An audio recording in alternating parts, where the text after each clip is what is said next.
جس کی آپ بات کر رہے ہیں وہ صرف ایک مظہر ہے، اس کے سوا حسد اس کا مظہر ہے، تکبر اس کا مظہر ہے، الف و عادت اس کا مظہر ہے، آبا پرستی اس کا مظہر ہے، دوسروں سے اونچا ہونے کی خواہش اس کا مظہر ہے، کمفرٹ زون میں رہنا، کمفرٹ زون میں رہنا اس کا ایک مظہر ہے۔ تو اگر یہ سارے مظاہر پیش نظر رہے تو شاید یہ سوال پیدا ہو، پھر شرک ان بہت سے مظاہر سے تعلق رکھتا ہے، کسی رستے سے کوئی بھی، یعنی مداخل شیطان بہت زیادہ ہے۔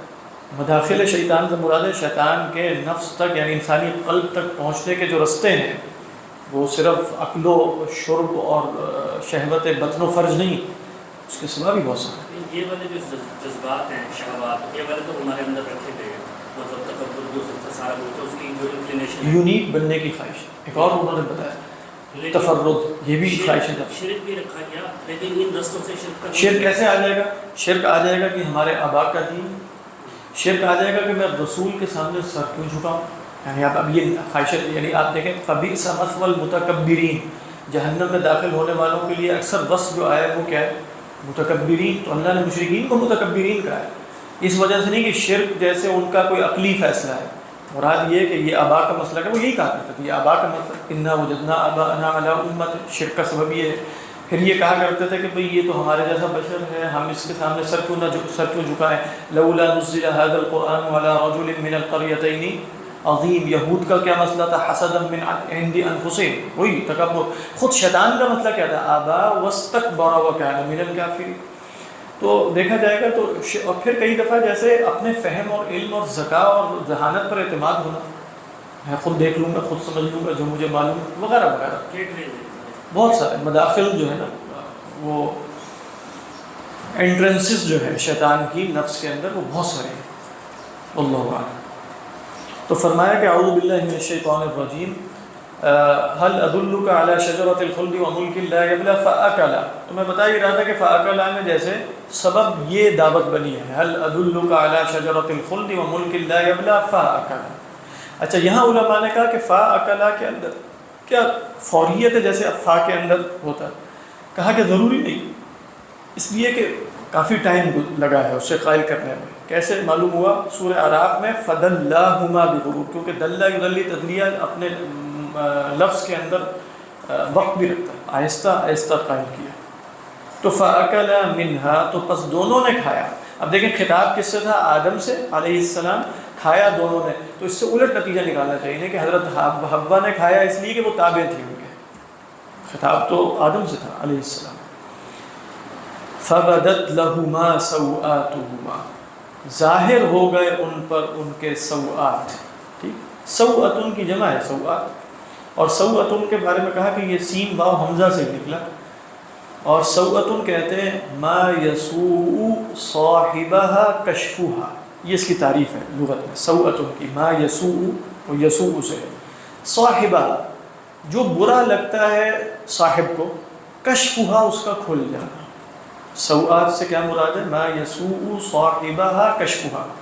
تو اس لیے جیسے قبل اور دبر جس کو کہا جاتا ہے، یعنی جو انسانی شرمگاہ ہے وہ مراد لی جاتی ہے، قبل ہو یا دبر۔ تو مراد کیا؟ فبدت لہما، اس سے بعد لوگوں نے نتیجہ نکالا کہ وہ آلریڈی موجود تھے، ظاہر ہو گئے، تو گویا شعور حاصل نہیں تھا ان چیزوں کا، یعنی جنسی قوت کا شعور حاصل نہیں تھا، اور جنسی قوت کا شعور حاصل ہو گیا۔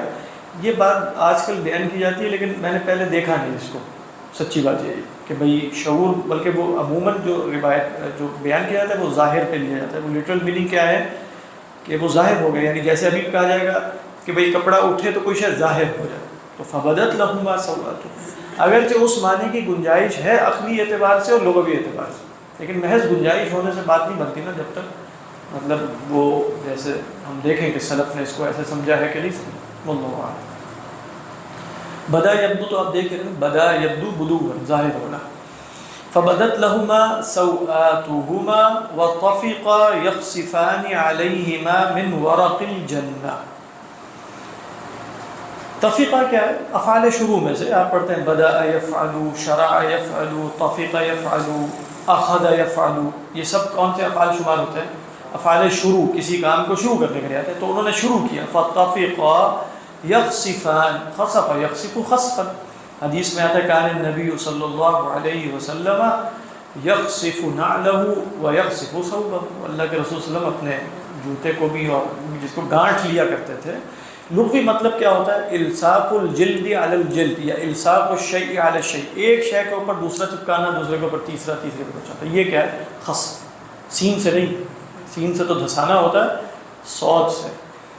تو وہ اپنے اوپر چپکانے لگے، یعنی لگانے لگے، علیہما اپنے اوپر، من ورق الجنہ. ورق جو ہے ورقۃ کی جمع ہے، یعنی اس میں جنس ہے، ورقۃ اس کا واحد ہے، جنت کے پتوں میں سے.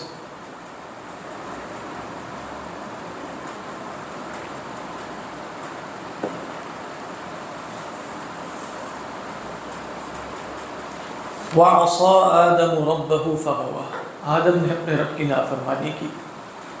فَغَوَىٰ، غوا یغوی غیا، جیسے میں الغی بھی آتا، مَا ضَلَّ صَاحِبُكُمْ وَمَا غَوَىٰ.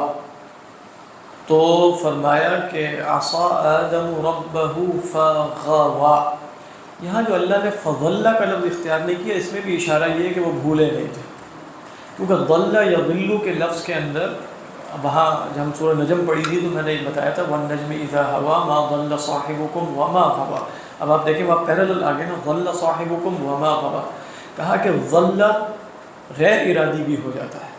جیسے آپ سفر پہ نکلیں تو آپ کہیں گے ضللت الطریق، لیکن غوا یغوی غیر ارادی نہیں ہوتا.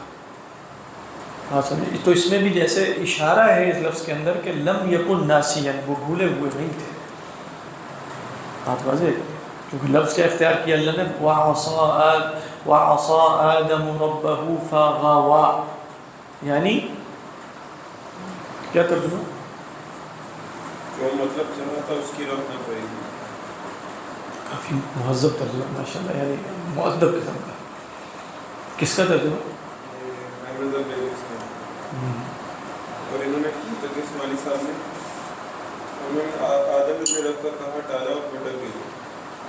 لیکن آپ اس سے آپ دیوبندیت اور بریلیت میں فرق تلاش کریں. نہیں صحیح بات ہے. آپ دیکھیں ایک تقی عثمانی صاحب کا ترجمہ ہے ماشاءاللہ، میں کوئی ترجمہ غلط نہیں ہے، لیکن میں بتا رہا ہوں کہ ایک اپروچ میں آپ فرق دیکھ سکتے ہیں. تقی عثمانی صاحب کا ترجمہ کیا ہے؟ حضرت آدم نے کہا ٹالا اور بھٹک گئے. ان کا ترجمہ کیا ہے؟ وہ ذرا دیکھیے کتنا با ادب ترجمہ. اس سے بھی آگے تھے عثمانی صاحب، اور نافرمانی کی آدم نے اپنے رب کی اور وہ بھٹک گیا. ہاں چلے وہ تو کہا ٹالا جو نافرمانی سے بدل دیا. لیکن مولانا احمد اللہ خان بریلوی کا ترجمہ بتائیے. آدم سے اپنے رب کے حکم میں لغزش واقع ہوئی. چیک کریں عصا آدم ربہ کا ترجمہ کیا ہے؟ آدم سے اپنے رب کی حکم میں لغزش واقع ہوئی. ہلکا لفظ ہے نا، ترجمہ تو بہرحال کرنا ہے، عصا کا کوئی نہ کوئی تو کرنا ہے. نافرمانی رب ہے اور ایک لغزش ہو گئی، اور اس کے بعد تو جو مطلب چاہا تھا اس کی راہ نہ پڑی. جو مطلب چاہا تھا اس کی راہ نہ پڑی. ہاں بہت عمدہ. ارے ہے بات تو یہی ہے کہ فغوا کا مطلب ہے کہ اس رستے پر نہیں چل سکے جس پہ ارادہ کرنا. اچھی بات ہے. اصل سائیکولوجیکلی اس پہ کتنا مطلب ایک افیکٹ پڑتا ہے، یعنی اس لٹرل ترجمے سے اور ایک جو ہے محتاط ترجمے سے. بسم اللہ کا ترجمہ جو ہے عام طور پہ شروع اللہ کے نام سے، منصور کا ترجمہ جو ہے اللہ کے نام سے، اللہ کے نام سے شروع کیونکہ اللہ کا نام پہلے آنا چاہیے. یعنی اس میں ہاں وہی میں کہہ رہا ہوں، اس میں جیسے شروع اللہ کے نام سے، میں ان کے خیال میں اس میں تھوڑا سا خلل کیا ہے کہ شروع پہلے ہو رہا ہے، اللہ کا نام بعد میں. اللہ کا نام پہلے آنا چاہیے، اللہ کے نام سے شروع.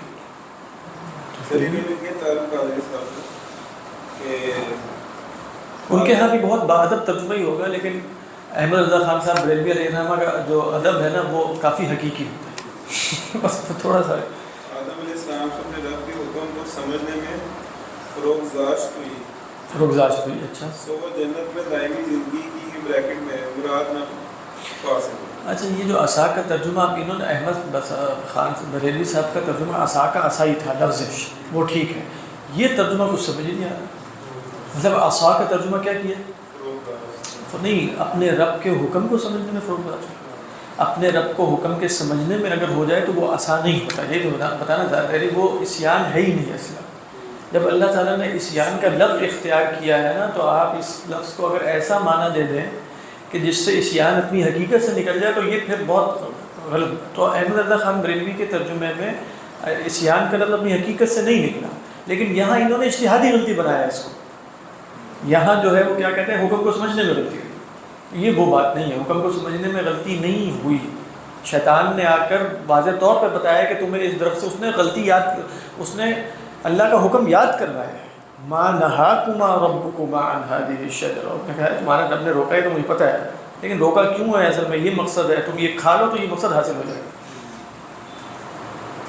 واللہ اعلم. لیکن دیکھیں احمد رضا خان صاحب بریلوی علیہ الرحمہ کا ترجمہ بہت زبردست ہے، لیکن اس میں ایک مطلب اس کی تعریف کرنے کے بعد میں آپ کو بتاؤں، جب آپ ادب کا یہ پہلو پیش نظر رکھتے ہیں جس میں صحابہ کا بھی اور انبیاء علیہ وہ پیش نظر رکھنا مقصود ہے، لیکن کئی دفعہ وہ ایسا ہو جاتا ہے کہ ایک عام آدمی کے لیے اس میں پیغام رخصت ہو جاتا ہے. یعنی آپ صحابہ کو اتنا بڑھاتے ہیں، اتنا چڑھا کے کہ جیسے معصومیت کے درجے کے قریب پہنچا دیتے ہیں. تو ہمیں ایسا لگتا ہے کئی دفعہ کہ وہ تو صحابہ تھے نا، مطلب ہمیں کہا کہ ہم اگر صحابہ کو ایسے دیکھیں کہ وہ انسان تھے، ان سے غلطی ہوتی تھی تو کیسے انہوں نے رجوع کیا اور معاف کیا. تو مجھے ایسا لگتا ہے کہ جیسے میں، اسی لیے اللہ تعالیٰ انبیاء کو فرشتہ نہیں بناتا بلکہ بشر بنا کے بھیجتا ہے تاکہ مجھے طبعی مناسبت حاصل ہو سکے. اگر تقدس کا ایسا حالہ چڑھا لیا جائے ارد گرد کہ جس کے نتیجے میں یہ محسوس کروں کہ وہ میرے لیے جیسے ان میں کوئی اسوہ نہیں ہے، وہ بالکل ایک ماورائی قسم کی مافوق الطبیعہ شخصیت ہے، تو کئی دفعہ ادب تو بہت زیادہ رہتا ہے لیکن جیسے وہ جو اس سے حاصل کرنا ہوتا ہے وہ کم ہو جاتا ہے. یہ واقعتاً کئی دفعہ محسوس ہوتا ہے کہ صحابہ مطلب ہم صحابہ تو کلہم عدول کا مطلب ہے وہ حدیث کے نقل میں غلطی نہیں کرتے. باقی چیزوں میں تو ہم یہ سمجھتے ہیں کہ ان سے غلطیاں بھی ہو سکتی ہیں، گناہ بھی ہو سکتے ہیں، اور پھر اس میں ہمارے لیے عبرت یہ ہے کہ وہ گناہ کرتے ہی جیسے توبہ کرتے ہیں اور کیا ان کے اندر، تو اس سے جیسے انسان کے اندر اتباع کی ایک رغبت پیدا ہوتی ہے. لیکن اگر بالفرض کہا جائے کہ وہ تو کچھ اور ہی ہے بس، اور وہاں سب، تو میرے اندر اتباع کی اس طرح رغبت پیدا نہیں ہوتی. لیکن بہرحال تو حضرت آدم کا یہ جو قصہ بار بار بتایا گیا ہے قرآن مجید میں، تو بتایا اس لیے گیا ہے کہ آدمیت کیا ہے اور ابلیسیت کیا ہے. تو وہ مجھے ہی دعوت دی جا رہی ہے کہ تم سے بھی گناہ ہوگا تو اپنے باپ آدم علیہ السلام کی سنت پر چلنا، نہ کہ ابلیس کی سنت پہ کہ جس نے اپنے گناہ کو خدا پہ ڈال دیا. اللہ عالم. یہ لیکن یہ ترجمہ بڑا اچھا ہے لفظ، اور وہ جس راہ جو مراد چاہ رہے تھے وہ حاصل نہیں ہوئی. وَعَصَىٰ آدَمُ رَبَّهُ فَغَوَىٰ. باقی آپ یہ ذہن میں رکھیے کہ جب اللہ تعالیٰ کہہ رہا ہے نا تو ضروری نہیں کہ آپ تقی عثمانی صاحب کے ترجمہ یا احمد رضا خان صاحب اللہ تعالیٰ، یہ تو ہم ترجمہ کرتے ہیں کیونکہ ہم عام بندے ہیں، ہم نے باادب ہونا ہے اللہ کے انبیاء کے ساتھ. اللہ تعالیٰ پر کوئی ذمہ داری نہیں ہے کہ وہ باادب ہو. یہ بات ذہن میں رکھیے. اللہ تعالیٰ تو کے لیے کہ تو مخلوق ہیں، اللہ کے بندے ہیں. اللہ تو عصا آدم ربہ فغوا، اللہ تو اختیار مطلب ہو سکتا ہے بالکل اس میں وہی میننگ ہو جو لفظ بتا رہا ہے اللہ چونکہ فرما، لیکن جب ہم گفتگو کریں گے تو ہمیں باادب ہونا پڑے گا. نہیں سمجھے؟ تو وعصا آدم ربہ فغوا، اس کے بعد کیا ہوا؟ ثم، تو اس میں ایسا لگ رہا ہے کہ جیسے کچھ وقت لگا، جیسے روایات میں آتا ہے کہ وہ بہت عرصے روتے رہے، انہیں یہ بھی سمجھ میں نہیں آ رہا تھا کہ الفاظ کیا کہنے ہیں. تو پھر انہیں کہا گیا کہ بھئی فلاں فلاں کام کرو. ایک تو ہے نا قولا ربنا ظلمنا انفسنا، لیکن آپ دیکھیں سورہ بقرہ میں کیا ہے؟ فتلقى آدم من ربه کلمات فتاب علیہ. اس سے اکثر علماء نے مراد یہ لیا ہے کہ کلمات سے مراد سورہ اعراف والے کلمات ہیں، ربنا ظلمنا انفسنا. لیکن بعض علماء نے جن میں کچھ صحابہ بھی شامل ہیں انہوں نے، اور یہ غور سے سنیے گا، دیکھیں کلمات سورہ بقرہ میں آیا ادھر فتلقى آدم من ربه کلمات، اس کے بعد آتا ہے وَإِذِ ابْتَلَىٰ إِبْرَاهِيمَ رَبُّهُ بِكَلِمَاتٍ فَأَتَمَّهُنَّ. تو وہاں کلمات سے مراد کچھ کہنا تھا یا کچھ افعال کرنے تھے؟ افعال کرنے تھے. یہاں بھی آپ کو سلف سے روایت ملے گی کہ حضرت آدم کو حج کرنے کا کہا گیا، یعنی سب سے پہلا حج، اور کہا گیا کہ عرفات کے میدان میں جا کر اللہ سے معافی طلب کرنا، ربنا ظلمنا انفسنا کے. تو گویا کلمات میں آپ یہ بھی بات دے سکتے ہیں کہ کچھ واقعتاً کہنے کے کلمات بھی تھے اور کچھ کرنے کے افعال بتائے گئے تاکہ یہ توبہ تمہاری قبول ہو جائے. فتلقى آدم من ربه کلمات، القرآن یفسر بعضه بعضا وإذ ابتلى إبراهيم ربه بکلمات. واللہ اعلم. سر یہ دو دفعہ ربنا ظلمنا کیا ہر بار، کیونکہ کبھی بات ہمارے تھے کہ بھائی آدم میں ارادے کی ایک رائے کے مطابق کہ آدم میں ارادے کی پختگی نہیں تھی، اس کو جیسے ہی لگا غلطی ہوئی فوراً ربنا ظلمنا. ایک ہوتا ہے جس کو آپ توبہ کہتے ہیں ندامت ہو جانا، وہ ندامت تو فوری لازمن ہوئی، لیکن کیا یہ الفاظ بھی فوری برآمد ہوئے اس کی بہرحال ہمارے پاس دلیل نہیں ہے، بلکہ جیسے ہو سکتا ہے نا کہ اللہ جیسے بنی اسرائیل کو کہا گیا کہ ندامت صرف کافی نہیں ہوگی بلکہ توبہ کی شرط یہ ہے کہ فاقتلوا انفسکم، اب یہ شرط لگا دیں. اسی طرح یہاں بھی ممکن ہے کہ سیدنا آدم علیہ السلام کو ندامت ہو گئی ہو، اب پہلی دفعہ گناہ ہوا ہے تو ندامت کا اظہار کیسے کیا جائے، الفاظ کیا ہوتے ہیں، کیا کیا جائے، تو اللہ نے کلمات یعنی کچھ کرنے کے کام بتا دیے کہ اس کے ذریعے تمہیں یقین ہو جائے کہ تمہاری توبہ بھی اللہ کی جناب میں قبول ہوگی. اللہ یہ ممکن بولا جاتا ہے کتنا عرصہ اس میں دیا نہیں، بالکل کوئی عرصہ نہیں، ہر چیز کا عرصہ الگ اعتبار سے ہوتا ہے. یعنی مثال کے طور پہ آپ کہیں کہ دخلت الطائرہ فاقلعت، میں جہاز میں داخل ہوا تو وہ ٹیک آف کر گئے. یہاں فا بولیں گے کیونکہ آپ کہیں گے نہیں آدھا گھنٹہ لگا، اس لیے کہ وہ جو آدھا گھنٹہ اس جگہ ہے نا وہ اس اعتبار سے فائل ہے. بات ہے. اور آپ کہیں کہ ہو سکتا ہے 10 منٹ بعد حامد کے محمود داخل ہو تو آپ کہیں جا حامد ثم محمود، حالانکہ یہاں 10 منٹ لگے وہ 1 گھنٹہ لگ رہا ہے. کیوں؟ اس اعتبار سے کہ آپ نے جس ظرف زمانی میں یا مکانی میں آپ گفتگو کر رہے ہیں اس اعتبار سے دیکھا جائے گا کہ وہاں اس کو ٹائم سمجھا جاتا ہے کہ نہیں سمجھا جاتا. ہو سکتا ہے وہاں ٹائم سمجھا ہی نہ جاتا ہو، چاہے وہ 1 سال ہو. جیسے کہا جاتا ہے کہ ولد الطفل فصار شابا، اب یہ ثم صار شابا ہونا چاہیے، کہتے نہیں ولد الطفل بچہ پیدا ہوا اور جوان ہو گیا. ہم بھی کہیں گے بچہ پیدا ہوا اور جوان. مراد کیا ہے کہ وہاں یعنی اس کو ہم دیکھ رہے ہیں اس کی 80 سالہ سپین کے اعتبار سے، تو وہ 13 سال کا ہوا تو آپ نے کہا وہ اس سپین کے اعتبار سے فائی ہے. بات تو یہ فا اور سنہ میں کوئی حتمی فائدہ نہیں ہے کہ آپ ٹائم بتا سکیں کہ 10 منٹ ہے کہ 20 منٹ ہے یا 1 سال ہے. یہ تو آپ نے دیکھنا ہے کہ جس ظرف میں گفتگو ہو رہی ہے وہ ظرف کیا سمجھا جاتا ہے. توبہ جنت میں کی تھی کہ زمین پہ آ کے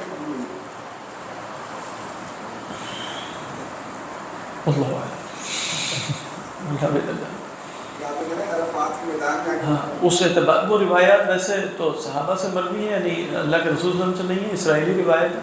اگر آپ اس کو لے لیں تو پھر زمین پر آ کر توبہ قبول، لیکن اگر آپ توبہ سے مراد محض ندامت لیں تو وہ فوری حاصل ہے، یعنی ندامت فوری حاصل ہے. اللہ عنہ فرمایا کہ قال حسب، یہاں بھی آپ دیکھیں یہاں بھی ایسا لگ رہا ہے کہ پہلے حاصل ہو گئے، اس کے بعد آ رہا ہے قال اهبطا. بات ہے لیکن ضرور نہیں یہ ترتیب ہو، کیونکہ یہاں ترتیب ہے ہی نہیں. یہاں ثم اجتبا میں تو ترتیب ہے، آگے تو ایک نیا جملہ شروع ہو رہا ہے قال اهبطا، لیکن ایک اشارہ ہو سکتا ہے کہ شاید پہلے حاصل ہو گئی. اور یہ بھی ہو سکتا ہے کہ توبہ قبول اللہ نے پہلے کر لی ہو، اس کے کچھ اعمال بعد میں بتا دی، یعنی سچی ندامت پیدا ہو جائے تو قبول ہو گئی توبہ. لیکن اب کرنا کیا ہے، تو ہم بھی جیسے کہتے ہیں کہ بھئی سچی ندامت ہو جانے کے بعد بھی کچھ اعمال ضروری ہیں، اگر حقوق العباد ہے تو لوٹانے ہیں فلاں، وہاں ہو سکتا ہے کہ حقوق اللہ کے ضمن میں بھی کچھ افعال بتائے گئے. کیونکہ بعض روایات میں ہے کہ سب سے پہلا جو گھر تعمیر کیا ہے وہ حضرت آدم نے کیا، اگرچہ وہ روایات ضعیف ہے. تو اگر حضرت آدم نے سب سے پہلے گھر تعمیر کیا ہے تو سب سے پہلے حج بھی انہوں نے کیا. جیسے یہ ممکن ہے کہ انہیں حج میں جیسے خصوصی طور پہ دعا کرنے کا کہا گیا. اللہ عنہ قال اهبطا من فتاب علیہ وہدا ثم اجتباہ ربہ، تو پھر آپ کے رب نے ان کے رب نے انہیں چنا اور ان پر نظر کرم فرمائی اور ہدایت دے دی.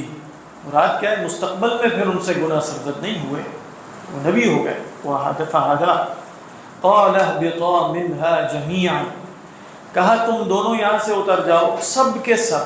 اب خطاب تو اہبطا ہے اور بعد میں جميعا کہا تو اشارہ ہے کہ اور بھی لوگ ہیں، اس لیے کہ دوسری جگہ پر آئے اہبطوا جمع کا صیغہ ہے، تو ہمیں معلوم ہے کہ شیطان بھی اترا ہے ساتھ، اسی لیے آگے بھی جمع کا صیغہ آ گیا. بعضکم لبعض عدو، تمہارے بعض کے دشمن ہوں گے. اس میں 2 رائے علماء نے بیان کی. ایک یہ کہ حضرت آدم اور حوا کو ہی کہا جا رہا ہے کہ تم دونوں اترو اور تمہاری اولاد جو پیدا ہوگی وہ سب ایک دوسرے کے دشمن ہوں گے، خون خرابہ کریں گے، یسفک الدماء، وہ بھی ٹھیک ہے. اور یہ بھی رائے لی گئی کہ شیطان سے کہا جا رہا ہے اور حضرت آدم اور حوا سے کہ تم ایک دوسرے کے دشمن ہو گے، یعنی حضرت آدم کی اولاد اور شیطان میں عداوت قائم رہے گی. بعضکم لبعض عدو، لیکن کہ اللہ تعالیٰ بے یار و مددگار چھوڑے گا. فرمایا نہیں فَإِمَّا يَأْتِيَنَّكُم مِّنِّي هُدًى، ان اور ما ہے ان شرطیہ ہے، ما زائدہ ہے. ان شرطیہ کے بعد ما زائدہ آ جائے تو اس کی شرط یعنی جملہ فعلیہ جو مضارع کی شکل میں ہو اس پر نون ثقیلہ ضرور آتا ہے. یعنی اما یأتیکم نہیں، اما یأتینکم. کیوں یأتینکم ہے؟ اس لیے کہ یہ اما تخیر والا نہیں ہے، اما ھذا و اما ذاک. یہ کون اما ہے؟ ان اور ما. ان شرطیہ ما زائدہ. یأتینکم یعنی اس کے اوپر جو نون ثقیلہ آ رہی ہے اس کی نشانی. ایک اور نشانی یہ ہے کہ جب آپ اما کہتے ہیں نا تخیر کے لیے تو اس کے بعد او آتا ہے. اما ھذا، اگر آپ رک جائیں تو آپ سے پوچھا جائے گا او ماذا، اما ھذا و اما دوبارہ لائیں یا او ذاک. یہاں چونکہ اس طرح نہیں ہے اور آگے وہ آ رہا ہے سر اس میں فعل مضارع. جیسے ایک بھی تو وجہ کبھی کوئی مسئلہ نکل جائے، ایک بھی تو اس طرح کے معنی ہوتے ہیں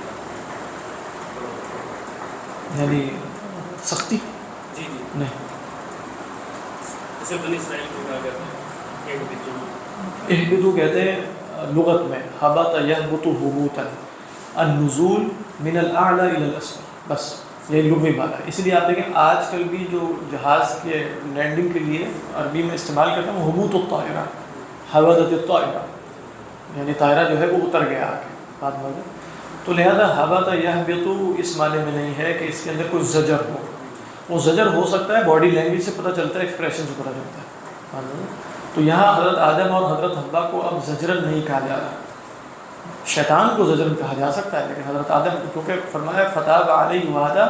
اب اس اللہ کی پلاننگ کی اس لیے دیکھیں حضرت آدم نے حضرت موسیٰ نے یہی کہا نا کہ تمہارے گناہ کی وجہ سے تمہیں جنت سے نکالا گیا اور تم ہمیں بھی نکالنے لائے وہاں سے. تو اللہ تعالیٰ حضرت آدم نے کہا کہ نہیں تو پہلے سے طے تھا سارا کچھ، یہ تو اللہ نے لکھا ہوتا ہے، ایسے ہی ہونا تھا. تو اہبطا کے اندر یہ مفہوم نہیں ہے. لہذا آگے فرمایا نا اما یأتینکم منی ھدی، اب زمین پہ جاؤ لیکن میں تمہاری مدد کرتا رہوں گا. انبیاء علیہ السلام کا سلسلہ جاری رہے گا. نکل جاؤ تو صحیح ترجمہ نہیں ہوگا، جیسے نکل جاؤ اتر جاؤ. زیادہ کبھی ترجمہ کیا ہے؟ اتر جاؤ. یہی ترجمہ اتر. نکل جاؤ. کیا کہتے ہیں؟ کچھ جیسے یہ کہتے ہیں کہ اللہ علیہ السلام سے کہا کہ آپ نکل جاؤ، تو یہ میتھڈ صحیح ترجمہ نہیں ہوگا. اچھا نہیں لگ رہا. احمد رضا خان صاحب بریلوی بتائیں گے کیا ترجمہ کرنا ہے. اترو. یہاں بھی انہوں نے اتر جاؤ. ہاں اتر نہیں. اصل میں خروج کا لفظ نہیں ہے اس کے، یعنی خروج کا معنی نہیں ہے اس کے اندر. اس کے اندر معنی اترائی کا ہے، حبوط کا. اتر زمین سے، یعنی اس سے معلوم ہوا جنت اونچی جگہ پر آسمانوں پہ تھی. یہ اکثر علماء کی رائے ہے. بعض نے بزرگوں نے یہ بھی کہا کہ شاید زمین پر تھی. یہ ابن قیم وغیرہ کی رائے ہے لیکن اس کی بھی کوئی اتنی دلیل نہیں. میں نے بتایا تھا کہ ہے تو دو سے خطاب لیکن آگے جمیعاً کہہ کر محسوس ہوتا ہے کہ قرآن مجید میں جو دوسری جگہوں پر اہبطوا کہا گیا ہے اس کی طرف اشارہ ہے. اس لیے کہ آگے بھی بعضکم جمع کا صیغہ ہے. تو اہبطا میں تم دونوں اترتے ہو. بعض نے یہ کہا جمیعاً سے مراد ہے اپنی ذریت سمیت اگر شیطان کو نکالتے ہیں. جن لوگوں نے کہا نا بعضکم لبعض عدو سے مراد ہے تمہاری اولاد ایک دوسرے کی دشمن ہوگی. یہ بھی ایک رائے موجود ہے. تو اب حضرت آدم اور حضرت حوا ہے نا، تو حضرت آدم کی پشت میں ان کی ساری اولاد موجود ہے. ایسا ہی ہے نا. وَإِذْ أَخَذَ رَبُّكَ مِنْ بَنِي آدَمَ مِنْ ظُهُورِهِمْ ذُرِّيَّتَهُمْ وَأَشْهَدَهُمْ عَلَىٰ أَنفُسِهِمْ. اسی طرح جو فرمایا کہ اللہ تعالیٰ نے انسانوں سے خطاب کر کے حملنا ذُرِّيَّتَهُمْ فِي الْفُلْكِ الْمَشْحُونِ. حملنا ذُرِّيَّتَهُمْ، اٹھایا تو صرف ان کو تھا، ذریت کو تو نہیں اٹھایا تھا. تو کہا ذریت تو موجود تھی کیونکہ وجعلنا ذریتہ هم الباقی. تو اب جب حضرت آدم اتر رہے ہیں تو حضرت آدم کی پشت میں جیسے ان کی ساری اولاد موجود ہے، آنے والے ہم لوگ بھی موجود ہیں. اللہ عنہ. تو فرمایا فَإِمَّا يَأْتِيَنَّكُم مِّنِّي هُدًى، جب بھی تمہارے پاس، مطلب اس کا ترجمہ پس اگر آئے تمہارے پاس ہدایت میری طرف سے. تو جواب شرط کیا؟ فَمَنِ اتَّبَعَ هُدَايَ، جو میری ہدایت کی پیروی کرے گا، فَلَا يَضِلُّ، تو نہ وہ بھٹکے گا، وَلَا يَشْقَى. وہ جو فرمایا تھا نا کہ جنت سے نکل کے مشقت میں پڑ جاؤ گے یعنی شقی ہو جاؤ گے، تو گویا کہا جا رہا ہے ابھی بھی واپس اس حالت میں پہنچنے کے لیے ایک راہ کھلی ہے. جو فال ہوا تھا تو اس کے بعد جیسے اوپر واپس جانے کے لیے بھی رستہ ہے. وہ کیا ہے؟ فَمَنِ اتَّبَعَ هُدَايَ فَلَا يَضِلُّ وَلَا يَشْقَى. یہاں بس ایک بات ہے کہ علماء کلام نے بیان کی کہ اِمَّا يَأْتِيَنَّكُمْ، انبیاء علیہ السلام آئیں گے، یہ تو یقینی بات ہے، لیکن اللہ نے یہاں اذا بھی استعمال نہیں کیا. جیسے ہم کہتے ہیں اذا جو ہے وہ متوقع شے کے لیے ہوتا ہے اور ان ہو بھی سکتا ہے نہ بھی ہو. کیوں یہ کام کیا؟ کہتے ہیں کہ یہ بتانے کے لیے کہ اللہ پر رسولوں کا بھیجنا واجب کوئی نہیں، یہ محض اللہ کا فضل کرم اور احسان ہوگا کہ اگر رسولوں کی بعثت ہو جائے. لہذا جو اسلوب اختیار کیا وہ بھی کیا ہے، اما. مگر نہ یہ بھی کہا جا سکتا تھا اذا جاءکم الہدی منی، تو ہم کہتے ہیں کہ اچھا ہدایت کا آنا تقریباً جیسے محتمل ہے اور آئے گی انشاءاللہ، لیکن اما یاتینکم منی، تو گویا اگر میں بھیجوں گا تو میرا فضل ہوگا، انسانوں کا کوئی استحقاق نہیں ہوگا. وہ دیکھنا پڑے گا، دیکھنا. وہ کہیں گے کہ یہاں اس معنی میں ہے کہ جیسے اللہ تعالیٰ محض، مطلب وہ یہ نہیں کہتے کہ رسولوں کو بھیجنا اللہ کا فضل نہیں، لیکن وہ کہتے ہیں کہ ہیومن کنڈیشن ایسی ہے کہ اگر اللہ نے انسان کو ایسا بنایا تو اب رسولوں کا آنا یقین. یہ ماتریدی بھی اسی طرح کہتے ہیں، آپ کو معلوم ہوگا، جو ابو منصور الماتریدی علیہ رحمہ وغیرہ واجب نہیں کہتے، لیکن کہتے ہیں حکمت کا تقاضا. حکمت کا تقاضا بھی اسی طریقے پر بیان کیا جاتا ہے کہ جیسے آپ یہ کہیں کہ میرے اندر بھوک ہے نا، اور پھر آپ اچانک دنیا میں آ گئے اور آپ خدا کو جانتے ہیں اور آپ دنیا میں اکیلے آئے اور آپ کو بھوک لگ گئی، تو آپ کو یقین ہو جائے گا کہ جس اللہ نے مجھے پیدا کیا اگر میرے اندر بھوک رکھی ہے تو کھانے کا انتظام کہیں نہ کہیں ہوگا، مجھے ڈھونڈنا چاہیے. آپ یہ نہیں کہیں گے کہ تقریباً یقین حاصل ہو جائے گا، بلکہ 100% یقین حاصل ہوگا. کہتے ہیں یہ حکمت ہے. حکمت کا مطلب کیا ہے، اگر کھانا نہ رکھنا ہوتا تو بھوک نہ پیدا کی جاتی. اب وہ کہیں گے انسان کے اندر ہدایت کی ایسی طلب رکھی گئی ہے اور وہ اس ہدایت تک خود پہنچ نہیں سکتا، تو لہذا اب یہ یقینی سی بات ہے کہ رسولوں نے اترنا ہی. باقی وہ مطلب امام نقشری علیہ رحمہ یہ کہہ سکتے ہیں کہ اما اور اذا میں یہ فرق ہے، لیکن ایک دوسرے کی جگہ مستعمل ہو جاتا ہے. کہہ دیں گے زیادہ پڑھے لکھے تفصیل بھی ہوتے ہیں، جوش میں جو آ جاتے ہیں، وہ کہتے ہیں نماز نہیں کھاتے، نماز نہیں وغیرہ، تو بھی ہوتے سارے. بس جوش میں ایسی باتیں کیا کریں، ہوش میں نہیں. جوش میں کر لیا کریں. مطلب میں اس لیے کہہ رہا ہوں کہ اتنی بری بات نہیں ہے، انسان کو ایسا خیال آ سکتا ہے، لیکن اسے پتہ ہونا چاہیے کہ اللہ میں ایک تقدیر. جیسے حضرت موسیٰ کو خیال آ گیا، یعنی حضرت موسیٰ نے جب حضرت آدم سے ملاقات کی تو ان کو یہ خیال آ گیا، انہوں نے کہا کہ آپ ہیں اچھا وہ صاحب جنہوں نے ہمیں جنت سے نکالا. تو ان کو خیال آ گیا کہ آپ کی وجہ سے یہ سارا سلسلہ برپا ہوا ہے. اعوذ باللہ من الشیطان الرجیم. ومن اعرض عن ذکری، اور جو میری یاد سے اعراض کرے گا. تو پتہ چلا کہ وہ ہدایت اور ذکر ایک ہی، اور پھر ہدایت کا بدل آیا ذکر، ایسا ہی ہے نا. تو اس سے کیا معلوم ہوا؟ اس سے معلوم یہ ہوا کہ کل دین کا مقصد اللہ کی یاد ہے، یعنی ہدایت کا بدل ذکری استعمال کیا گیا. تو گویا جو بھی آپ کہیں نماز ہو، جیسے حدیث میں بھی آیا نماز، روزہ، طواف، حج، یہ سب اقامتی ذکر اللہ، یہ سب اللہ کے ذکر کو قائم کرنے کے لیے. یعنی بنیادی مقصد دین کا جو ضربہ سنام ہے، جو حقیقی مقصد ہے، جو غایت علیہ ہے، وہ اللہ کو یاد رکھنا ہے. یعنی عبودیت کے جذبات کے ساتھ اللہ کو یاد رکھنا ہے، اس کی صفات کمال کے ساتھ ہے. ایسے ہی ہے. تو یہ کل دین کا مقصد یہی ہے.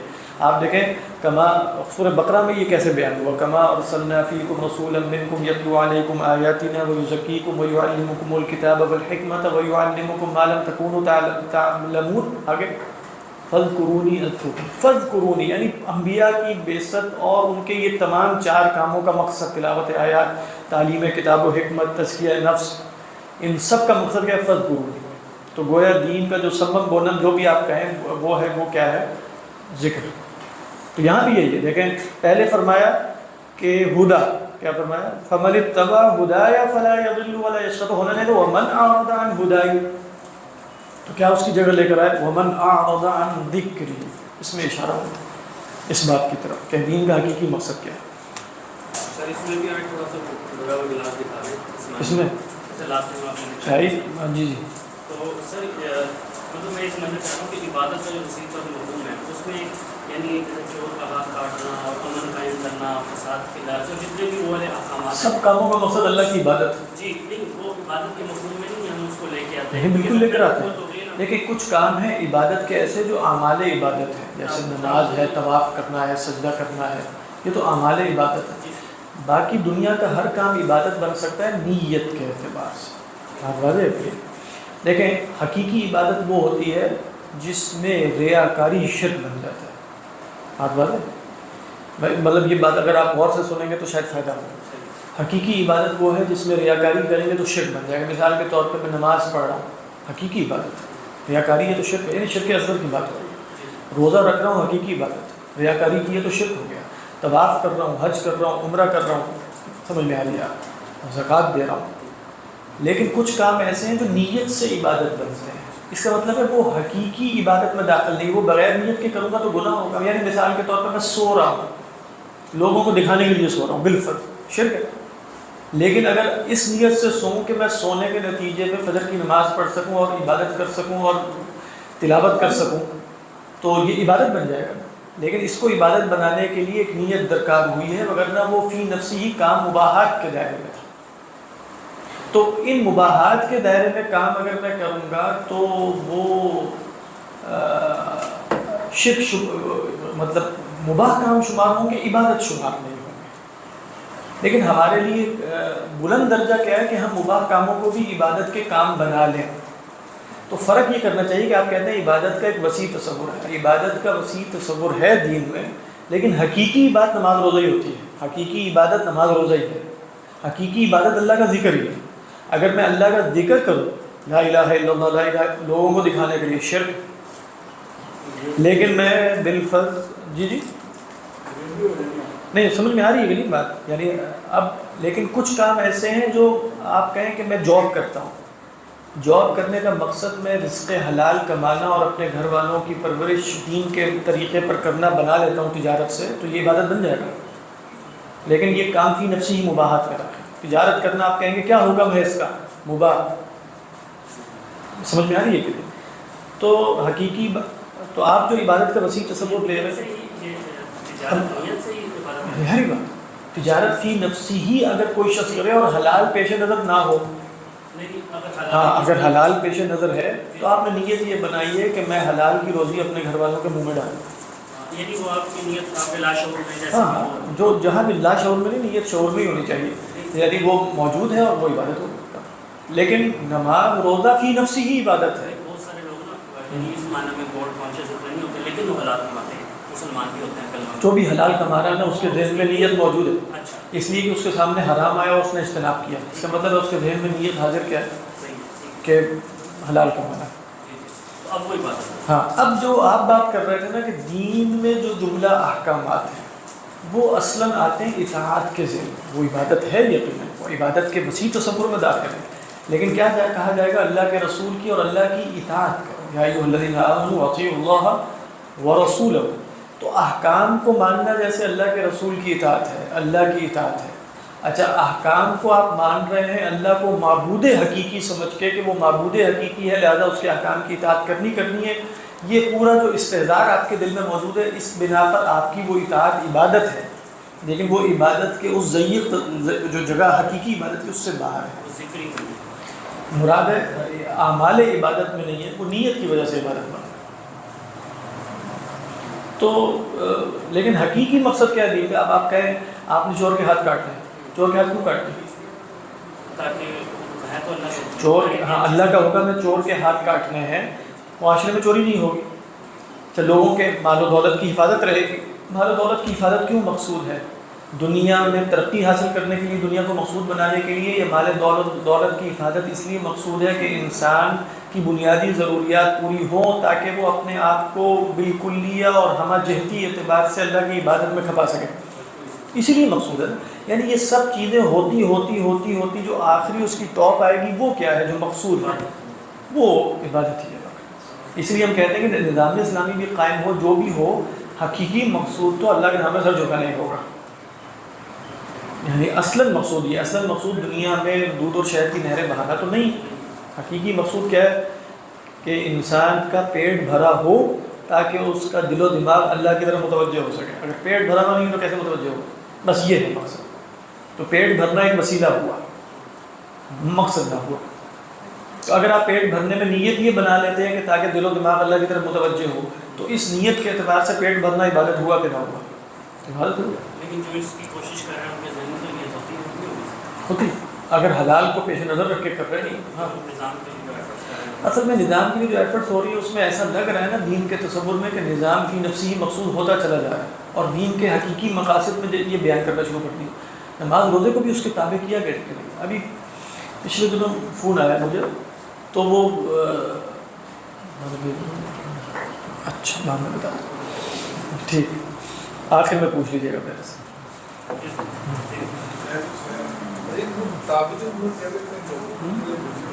ہاں یہ صحیح لفظ ہے. کچھ امور تعبدیہ ہیں جو حقیقی طور جس پہ آپ قیاس بھی نہیں کرتے. آپ نماز پہ قیاس کر کے کوئی 5 نمازیں اور فرض تو نہیں کر سکتے.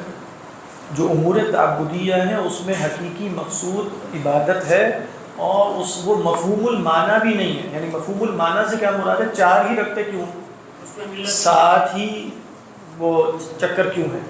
نہ اس میں ہم علت تلاش کر کے آگے قیاس کرتے ہیں. باقی چیزیں ہیں جو دنیا کے مسالے سے وابستہ ہے، اس میں آپ واقعتاً قیاس بھی کر لیتے ہیں. اس میں معاملات ہیں، اس میں سیاست ہے، اس میں معاشرت ہے. آپ کو نظر آتا ہے کہ اچھا پردے کے پیچھے یہ حکم تو واضح طور پہ حکمت تو محسوس ہو رہی ہے نا کہ اس سے معاشرے میں زنا کا سدباب کیا جاتا ہے، تو بالکل سب کو نظر آتی ہے.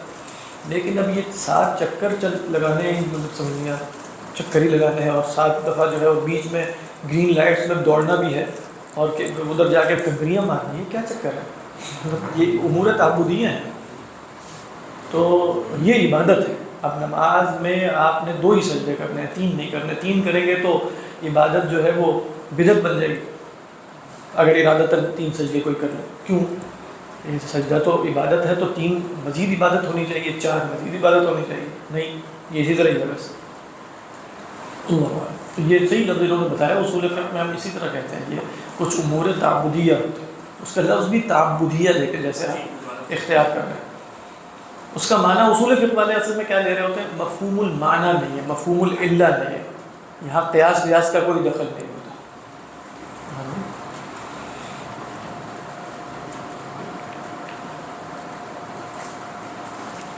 آگے فرمایا وَمَنْ أَعْرَضَ عَنْ ذِكْرِي فَإِنَّ لَهُ مَعِيشَةً ضَنْكَ.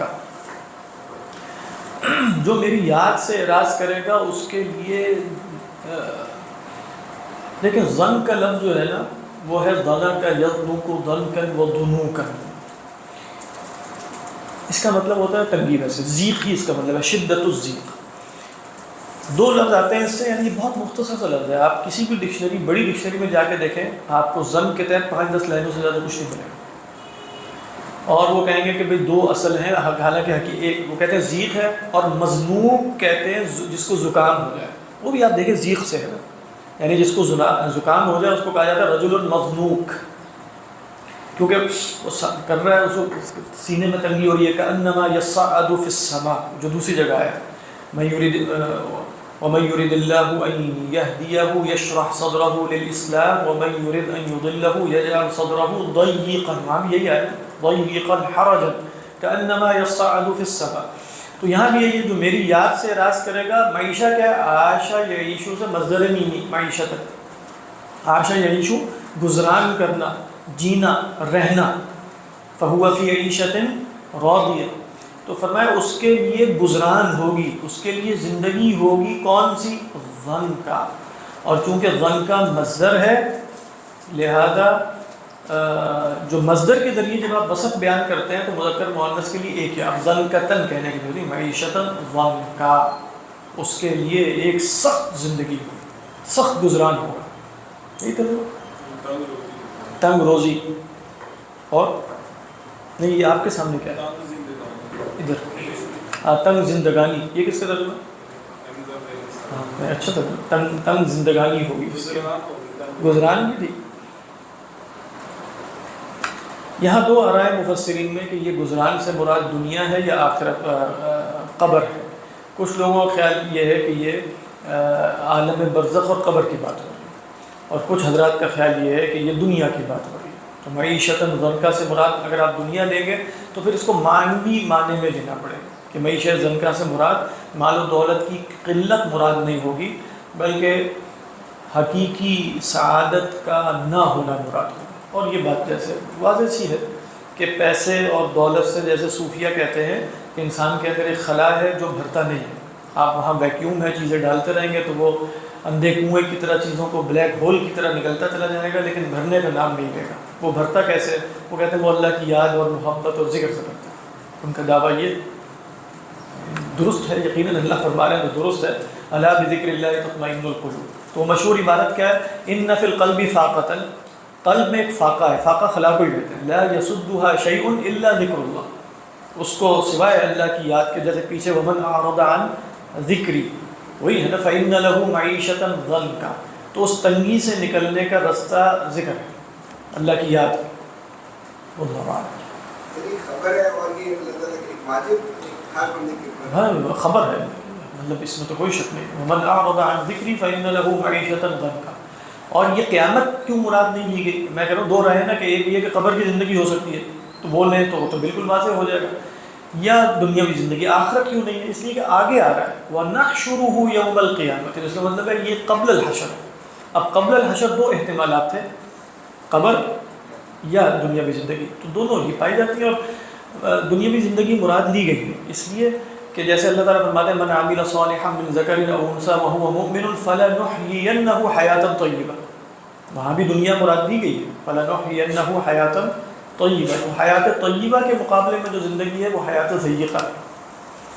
تو باقی اس کو ہم یوں کہہ سکتے ہیں نا کہ مطلب جیسے کل بھی بات ہو رہی تھی، پین کلرز انسان کھا رہا ہوتا ہے جس کی وجہ سے درد محسوس نہیں ہو رہا ہوتا، وگرنہ تو انسان حقیقتاً جیسے جب یہ بجلی کا بریک ڈاؤن ہوتا ہے تو بہت سے لوگوں کا مینٹل بریک ڈاؤن بھی ہوتا ہے. نہیں اب یہ ہے حقیقت ہے، مطلب اسٹیٹس وغیرہ میں یا کہیں کہ بھئی بہت لمبے جب الیکٹریسٹی کا بریک ڈاؤن ہوا تو اس کے بعد جیسے لوگوں کی جو آمد ہے وہ سائیکیٹرسٹ اور سائیکالوجسٹ کے پاس وہ جیسے اس بریک ڈاؤن بہت بڑھ گئی. یعنی اس بڑھنے کی صورت یہ کہ اگر مثال کے طور پر موبائل کے چارجز وہ چارج ختم ہو گیا موبائل کا، یا سگنلز نہیں آ رہے تھے، بریک ڈاؤن ہو گیا، دیکھنے کی کوئی شے نہیں ہے، تو ایسی صورت میں اندر کا خلا نکلے گا نا. جب ایسی صورت میں اندر کا خلا نکلے گا تو انسان کو پتہ چل جائے گا کہ اس نے ان چیزوں سے وہ خلا بھرا ہوا تھا جو حقیقتاً تو بھرا ہوا نہیں ہے. اب اسے جیسے ہال اڑنا شروع ہو جائیں گے اندر سے، وہ ہوتا ہے انسان کے ساتھ، پتہ تنہائی میں پتہ چل جاتا ہے. اس لیے آج کا انسان ہم میرے سمیت یعنی تنہائی سے بھاگتا ہے کہ نہیں؟ کیوں بھاگتا ہے تنہائی سے؟ حالانکہ پرانے انسان کو تنہائی بہت پسند تھی کہ وہ اکیلے بیٹھے، اب نہیں، اب بھاگتا ہے. اس کی وجہ کیا ہے؟ اکیلے بیٹھنے کے نتیجے میں پھر وہ خلا نظر آنا شروع ہو جائے. ذرا اندر جھانکے گا اور اس کے پاس گیجٹس نہ ہو اور انٹرٹینمنٹ نہ ہو تو کیا خلا ظاہر نہیں ہوگا؟ فوراً ظاہر ہو جائے گا. ذرا تنہائی میں پھر نفسیاتی مسائل شروع ہو جاتے ہیں. تنہائی میں بیٹھیں گے تو کیا کریں؟ اپنے آپ کو فیس نہیں کر سکتا، یعنی اپنی حقیقی تصویر سامنے آئے گی، زندگی کی بے مقصدیت کے سامنے نہیں آئے گی، کچھ بھی نہیں ان دی ہینڈ. اور کیا جائے گا تو یہی لگے گا کہ یہ کیا ہے. اس کا مطلب یہ ہے کہ یہ حقیقی ہے. لیکن جیسے ہم کہیں کہ بھئی انسانی مرض حقیقی ہوتا ہے، لیکن اس کو جیسے پین کلرز کے ذریعے دبایا جا سکتا ہے. اس کا مطلب یہ نہیں کہ مرض کی نفی، پین کلر تو مرض کا علاج نہیں ہوتا، وہ تو صرف شعور علم کو مخفی کرتا ہے. یا آپ کہیں کہ انسان نشے میں چلا جاتا ہے دنیا کے غموں سے اور سب چیزوں سے نکل کے، یا اس طرح کے، تو اس کا مطلب یہ نہیں کہ غم موجود نہیں ہے، لیکن اس نے اپنے آپ کو جیسے شٹ ڈاؤن کیا ہوا. میرا خیال ہے کہ یہ سارے اسباب جو ہیں وہ شٹ ڈاؤن والے ہیں، کہ جس کے نتیجے میں انسان، ورنہ آج آپ کسی سے بھی پوچھ لیں کہ تنہائی میں وقت گزارا جاتا ہے کہ بغیر کچھ کیے، بغیر کچھ کیے، یعنی بغیر کچھ کیے سے مراد ہے کوئی آلہ آپ کے پاس نہیں ہونا چاہیے، آپ ہوں اور بس آپ ہوں، یعنی خدا ہو. اس کو ہم نے کافی مادہ ہم نے اس چیز کو کافی بدنام بھی کر دیا تو بھائی نکل کر خان گاؤں سے، ہاں بدنام بھی کر دیا. مادہ آپ سے تھوڑا تائید بھی ہو جائے گی. ایک دوست کا ان کو بتا تھا، وہ تبلیغ وغیرہ میں بہت جاتے ہیں، عالم بھی ہیں، تو پڑھنے کا ان کے پاس ٹائم نہیں ہے. میں نے کہا یار آپ جو ہے تبلیغ کا اتنا سروزہ لگاتے ہو نا، آپ ایک سروزہ آپ نے نہیں لگایا کیونکہ آپ کی ساری مسجدوں میں واقف ہے. آپ کسی بھی مسجد میں گاؤں دیہات میں جا کے 3 دن وہاں رہو، بس اپنا پڑھو اور اکیلے رہو. تو یہ میں نے ان کو ٹھیک بتایا. ٹھیک ہے، ہاں ہاں نہیں صحیح ہے. اعتکاف کے پیچھے بھی یہ حکمت ہے، لیکن آپ دیکھیں ہمارے اعتکاف بھی بازار بن گئے، یعنی اس میں اتنی رونق ہو گئی، اتنی سوشل ایکٹیویٹی شروع ہو گئی، اتنے دروس شروع ہو گئے. وہ اچھی بات ہے اس لیے کہ ہمیں تنہائی میں بیٹھنے کا شوق نہیں رہا تھا، وگرنہ اعتکاف کی حقیقت تو نہیں تھی. اور اب ایسی مسجدوں کا انتخاب کیا جاتا ہے جہاں مسجد دیکھ کے اچھا لگ رہا ہو اور سب کچھ ہو، تو اب بندہ سوچے کہ یہاں اعتکاف کیوں کیا جا رہا ہے. اعتکاف تو ایسی جگہ ہونا چاہیے جہاں مجھے کوئی پہچان نہ رہا ہو، کوئی جان نہ رہا ہو، میں خلوت اختیار کر سکوں، تو وہ بھی نہیں ہے. تو اب آپ دیکھیں کہ جو بیچاری چھوٹی موٹی مساجد ہوتی ہیں ان میں کوئی بھی نہیں بیٹھتا. جو بڑی بڑی مساجد ہیں جہاں مجمع لگتے ہیں، جب اعتکاف، شہر اعتکاف، یہ اس طرح کی جگہ ہیں وہاں جا کر لوگ بیٹھتے ہیں. شہر اعتکاف نام دیا گیا نا، یہ کوئی نام ہے شہر اعتکاف؟ شہر سے مراد مدینہ ہے، سٹی ہے. UMD کا نہیں ہے شہر اعتکاف، تو ادھر لگتا ہے بغداد ٹاؤن. بغداد ٹاؤن میں، ٹاؤن شپ میں. ہاں نہیں، لیکن میں تو وہ قادری صاحب کا اعتکاف، وہ شہر اعتکاف ہوتا ہے اصل میں. نہیں وہ ٹھیک ہے، لیکن میں ویسے بتا ہی رہا تھا کہ اس کی وجہ یہی نا، جیسے امام صاحب لکھتے ہیں، امام غزالی کے، کچھ لوگوں کے لیے خلوت مضر بھی ہوتی ہے. وہ اس زمانے میں چند لوگوں کے لیے ہوتی تھی، اب سب کے لیے مضر، یعنی سب کے لیے مضر اس لیے کہ واقعتاً پتہ نہیں ہے نا کہ کیا کرنا ہے. یعنی یا تو انسان اپنے اندر کوئی ایسی انٹروسپیکشن رکھتا ہے، گہرائی رکھتا ہے کہ وہ جیسے بہت سیریں کر سکتا ہے بیٹھ کے غور و فکر میں، اور پتہ نہیں کیا کیا عقدے جو ہے وہ کھول سکتا ہے، اور کیا وغیرہ وغیرہ. تو ایسا کچھ ہے ہی نہیں. تو اندر تو ویسی خلا ہے، تو وہ جو خلا میں تو تیرا نہیں جاتا نا، سمندر ہو، اس کی کوئی گہرائیاں ہوں، اس کے اندر وہ اعماق میں اترے اور نیچے سے کوئی موتی نکال کے لائے، تو وہ چونکہ وہاں کچھ ہے ہی نہیں، ایمٹینس ہے، ویکیوم ہے، تو وہاں کیا مطلب تیراکی کرے گا. تو اس اعتبار سے لوگوں نے کہا کہ بھائی اعتکاف میں بھی بیٹھ کے لوگوں نے پھر ٹائم ہی ضائع کرنا ہے، تو ان کو کچھ پروگرامز دے دینے چاہیے کہ یہ ہوگا، درس ہوگا، یہ ہوگا. وہ اچھی نیت سے ہو رہا ہے، لیکن میں بتا رہا ہوں کہ وہ ایک بات پتہ یہ چل رہی کہ انسانوں میں کتنی تبدیلی آ چکی ہے کہ اب ضرورت اس بات کی پڑ گئی ہے کہ یہ کچھ کیا. آپ ویسے پیچھے دیکھیں تو اعتکاف کے آپ کو کبھی بھی نظر نہیں آئے گا کہ اعتکاف کو کوئی دورہ تعلیمیہ بنایا جاتا تھا، کوئی کورس بنایا جاتا تھا، اس لیے کہ وہ اعتکاف کا مقصد ہی نہیں تھا. اعتکاف کو تو رحمانیت سے تشریح دی گئی تھی. تو رحمانیت میں آپ جا کے یونیورسٹی میں تو نہیں داخلہ لیتے ہیں، کیونکہ رحمانیت کا تو مطلب ہے کہ آپ پہاڑ کے اوپر جا کے بیٹھے ہوئے. تو وہ اصل میں تو رحمانیت تھی اعتکاف. وہ بھی اسی وجہ سے تنہائی سے بھاگنا، تنہائی میں نہیں بیٹھ سکتے. تو ایسا لگتا ہے کہ یہ بات 100% درست دنیا کے اعتبار سے بھی ہے، لیکن مطلب یہ سب عوامل اور اسباب جو ہیں وہ انسان کو وقتی طور پہ جیسے سودنگ ایک چیزیں دیتے رہتے ہیں، اس سے انسان عمل میں رہتا ہے.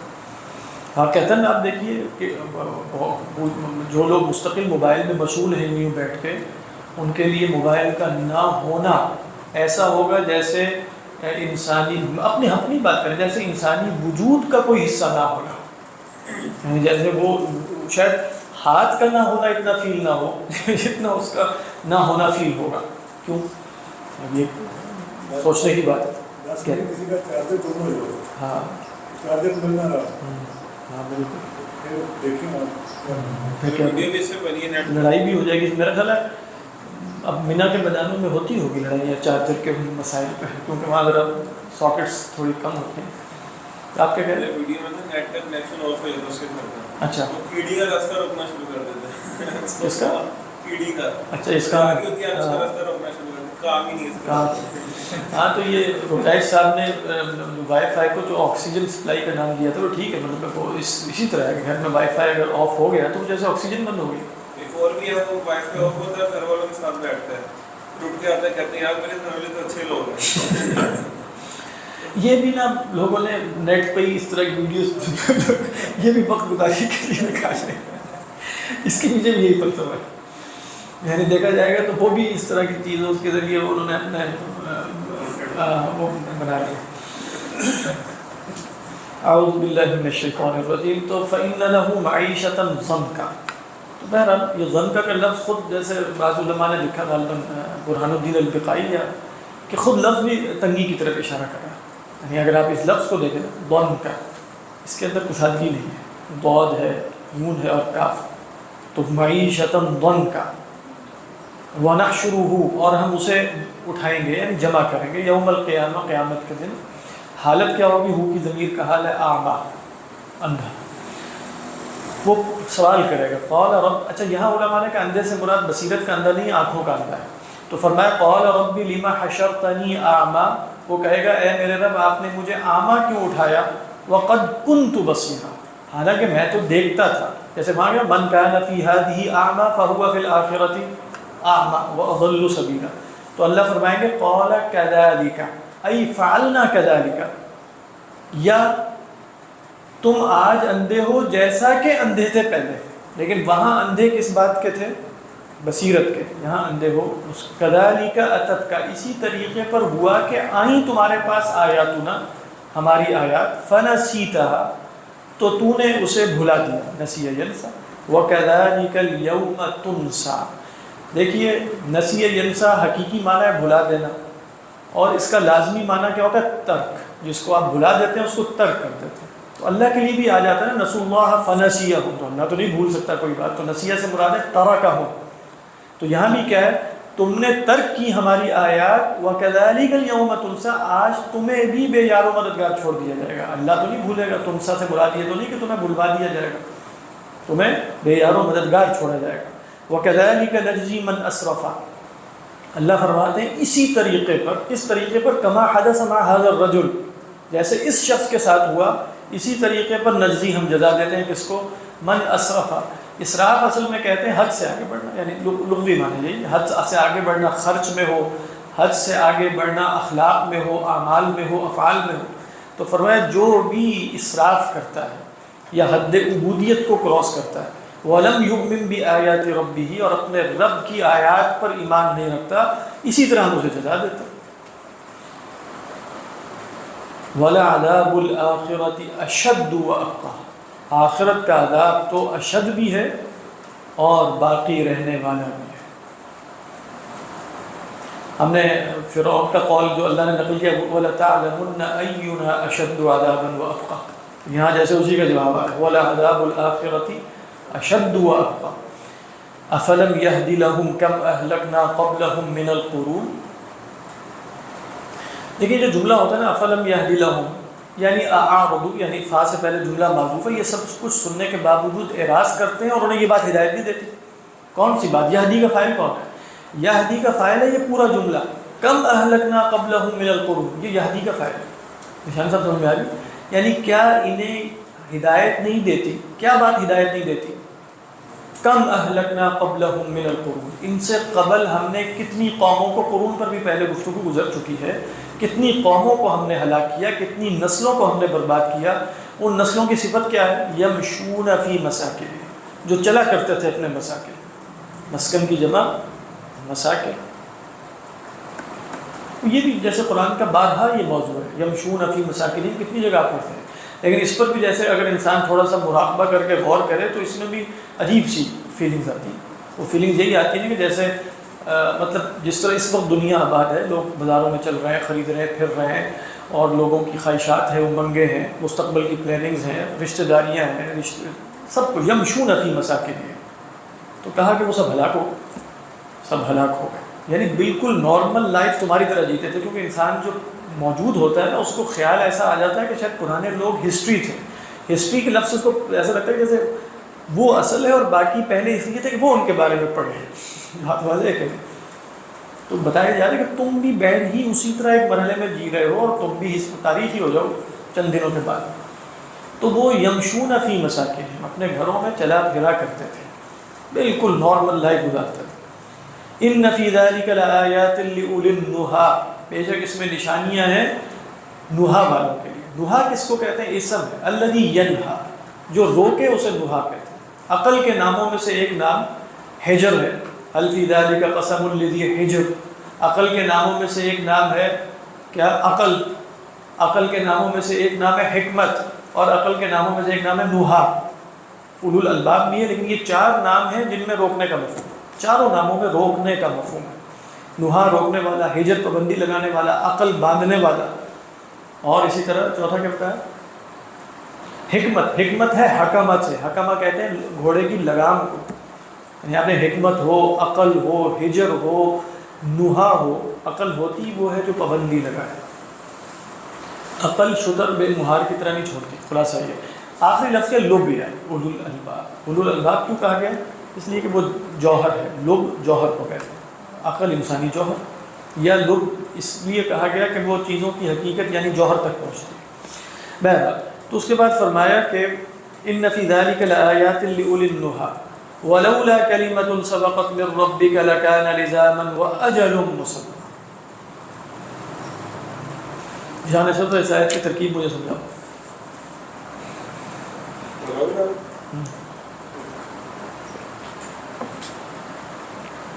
اس میں کوئی نہیں ہے، بس یہ بتاؤ کہ اجل لکان لزاما کے بعد وہ اجل مسمى کیوں نہیں آیا؟ وہ اجل مسمى ہے. یعنی ولولا کلمۃ سبقت من ربک لکان لزاما واجل مسمى. ہاں اس لیے کہ یہ اجل و مسمہ نا کلمۃ پر عطف ہے، بس اس میں چونکہ تقدیم و تاخیر ہے اس آیت کو جیسے تھوڑا سا مشکل ہو جائے. یعنی اصل میں کیا ہے وَلَوْلَا كَلِمَةٌ سَبَقَتْ مِن رَبِّكَ، اگر آپ کے رب کی طرف سے ایک کلمہ سبقت نہ لے جا چکا ہوتا کہ انہیں مہلت دی جائے گی، عذاب ابھی نہیں آئے گا، اور کیا نہ سبقت لے جا وَأَجَلٌ مُّسَمَّى، تو اجل مسمہ کا عطف کس پر ہے؟ کلمۃ پر. اور جواب شرط کیا ہے؟ لولا شرط کے لیے آتا ہے نا، لکان لزاما ای لکان ماذا، کانا کا ضمیر مستتر ہوا کیا؟ عذاب. تو فرمایا کہ اگر آپ کی رب کی طرف سے ایک فیصلہ نہ ہوتا اور ایک وقت مقرر طے نہ ہوتا تو عذاب چمٹ چکا ہوتا. مطلب تو لکان لزاما، وہ جو فرمایا نا سورہ فرقان کے آخر میں فقط کذبت فسوف یکون لزاما، تو لازمہ یلازم ملازمۃ ولزامت باب مفعلہ سے مصدر ہے، اور ملازمت کا کیا مطلب ہے؟ چمٹ جانے والا، چپک جانے والا. تو ترجمہ بنے گا تو عذاب تم سے چپک جاتا، نہیں ترجمہ ہے چمٹ جاتا.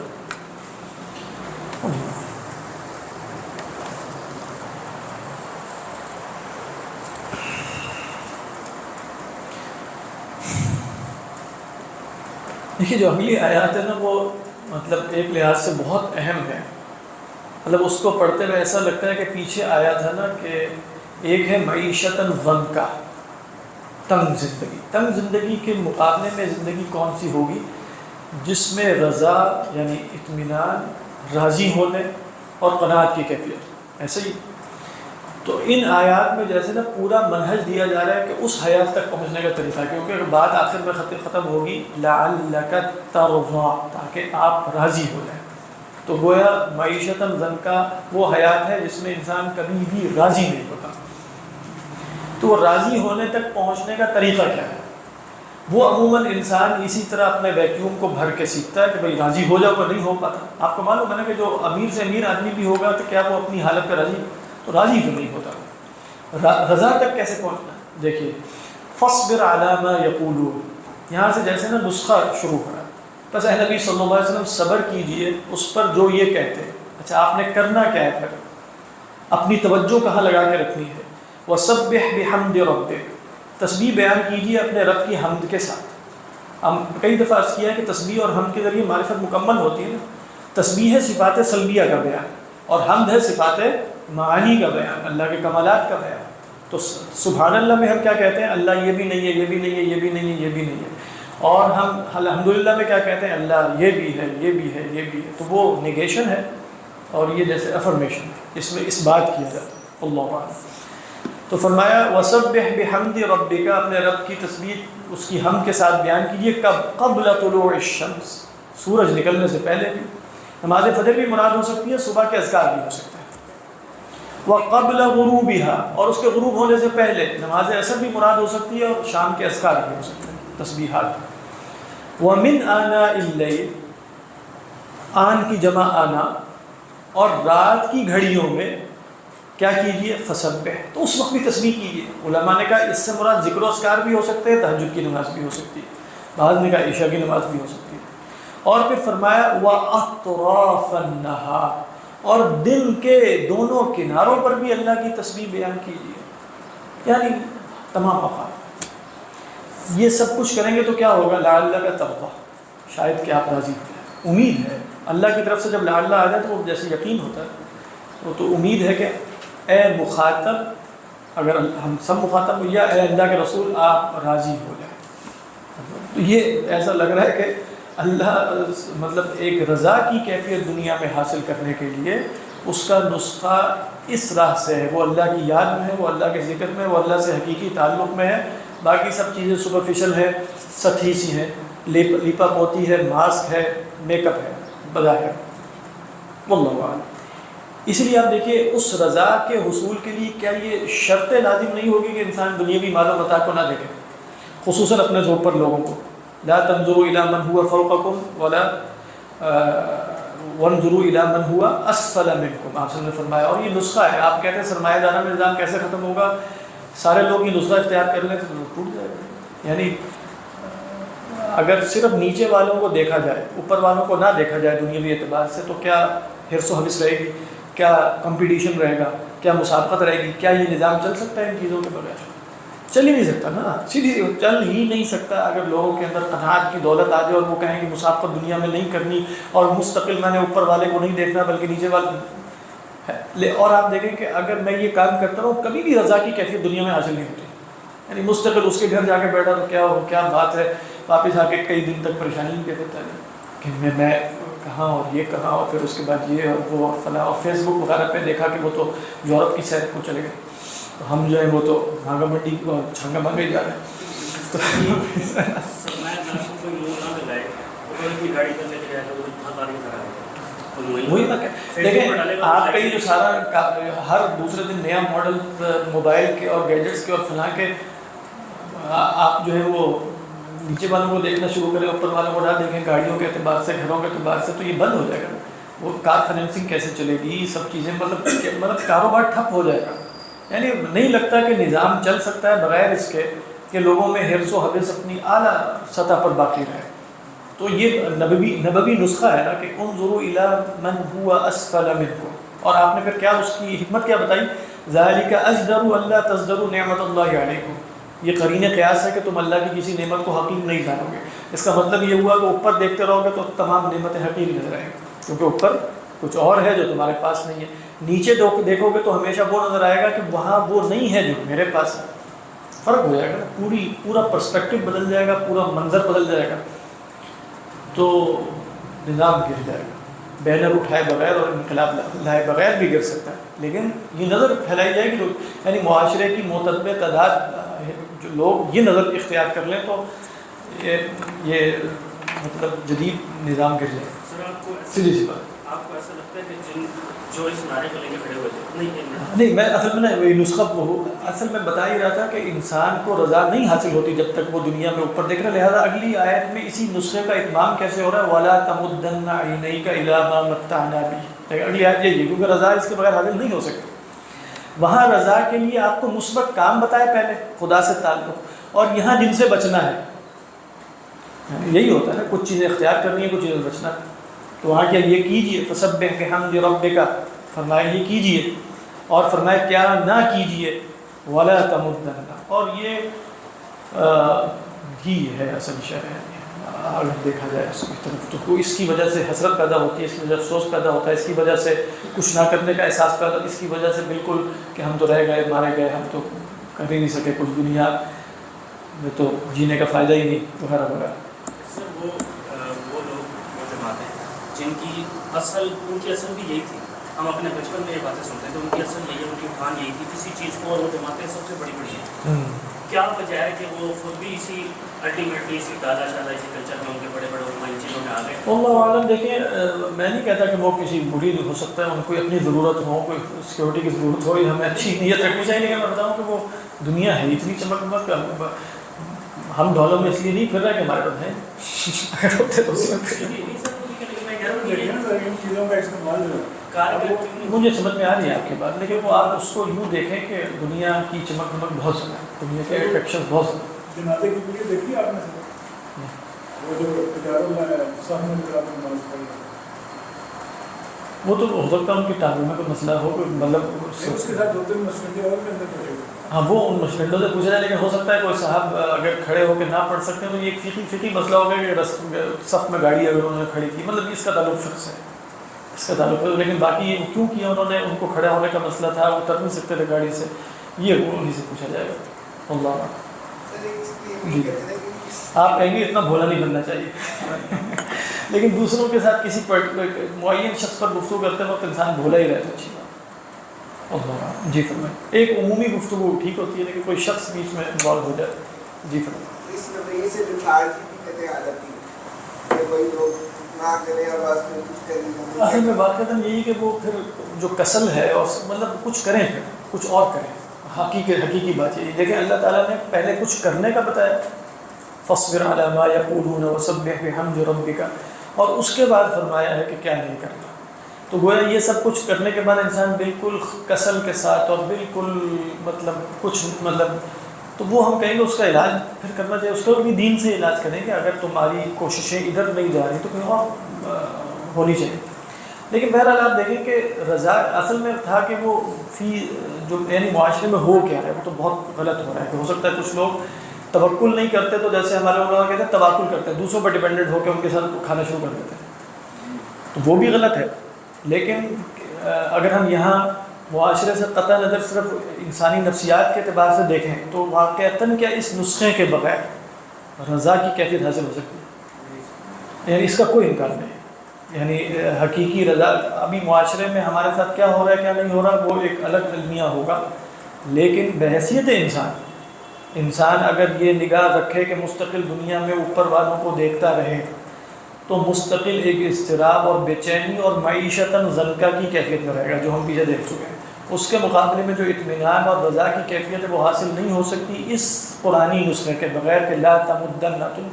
مجھے ایسا لگتا ہے کہ جیسے معیشتاً ضنکا سے نکلنے کا طریقہ اب یہاں چل رہا ہے کہ فصبر علی ما یقولون. کرنا کیا ہے؟ آپ نے لوگوں کی پرواہ نہیں کرنی، الٹا سیدھا جو بھی بولتے رہیں اور آپ اپنے رب کی طرف رخ کیجئے. اس کے بعد دنیاوی مال و متاع جو دنیاوی زندگی کا پھول ہے.